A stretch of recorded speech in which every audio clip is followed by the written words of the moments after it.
There is a big lesson to learn here, starting from the place of humility. Let's listen to Bishop Onah while he goes down his understanding of Orji and the languages that he understands. But I'm a culture enthusiast. I'm interested in Okay? Igbo culture. Because So of that, acknowledge the I'll presence of begin the from a traditional place you rulers. don't expect. Oji, Igwe, And Anaringode. then step into the analogy. Because also part of our problem is a confusion between culture and religion. And those who claim to be more interested in our culture than us have distorted both our culture and maligned and defamed our religion. When Orji came out here, the Kola nut, Your Eminence, it was introduced with the usual sentence, Really? Orji Adan Oyibo. The Kola nut does not understand English. I have challenged that consistently as a scholar, not as a bishop. So I want somebody to educate me on why I am wrong in this position. My position is that it is not true that Kola nut does not understand English or any other language.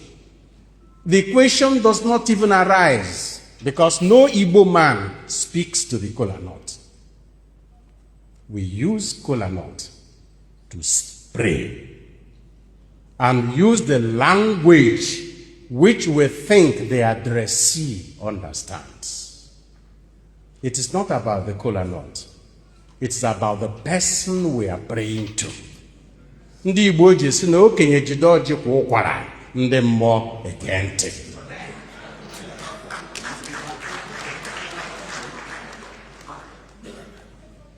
When we realize that those we addressed, our fathers addressed with Kola nut, were their ancestors. Because in Igbo land, at least my own part of Igbo land, there was no cultus of the Supreme Being. He was regarded as being too high to be approached directly. And he was always approached through his intermediaries, the other spirits, especially the ancestors. In Nsukka area, my own domain, we say the prayer with broken Kola nut. In some other areas, the prayer is said with the Kola nut low before it is broken. And when Igwe Agobozo, whom I respect, this man is a scholar and a forthright thinker. He was in the Esut Governing Council with me. When he took his own piece of Kola nut, and they said, Ojiga Kuseba, I said, no, it won't stop with me. It has to look for a Nike man. And he made a statement. Whose ancestors are in this land? Okudia.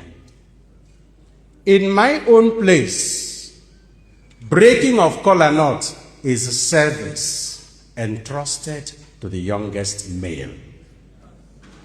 But the prayer over Kola nut is ritual, priestly ritual, entrusted to the eldest in the place.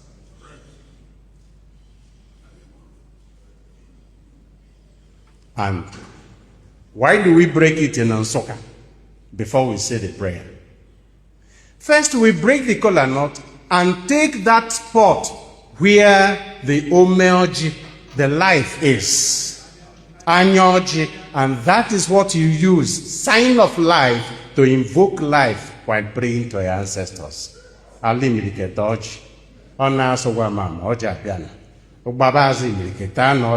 are addressing the land and the ancestors. The land in which those ancestors were buried. And the ancestors buried there. The only language the people knew, and the only language those ancestors understood, that is the language in which the prayer is said. It is not because of Orji, it is because of the subject of that prayer.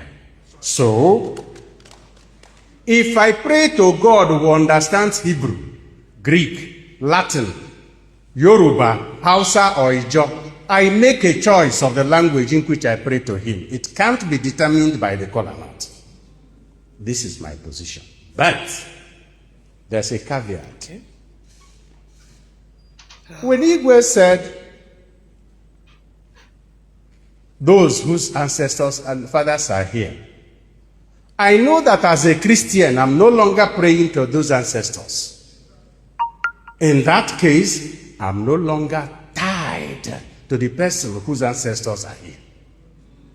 I'll tell you a story. Don't mind, I'll take up my time. But if I make this point clearly about our culture and distinguishing between culture and religion, I would have not come here in vain. Immediately after my priestly ordination, I went with my father to an office, and we visited another man who was older than my father, and the man offered kola nut. And my father asked me, now we have learned to pray over unbroken kola nut. My father asked me to say the prayer as a priest. I said the prayer and offered to break it as the youngest male in the room. My father objected. You can no longer do that service. He told me, you are now a priest. In our dialect, you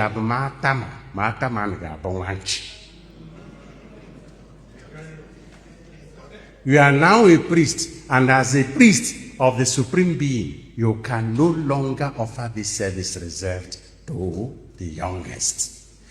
This is the type of thought we need to do in order to understand the dynamics of our culture, bearing in mind that by its very nature, culture is dynamic, it grows, as different from tradition, which is handed over from generation to generation.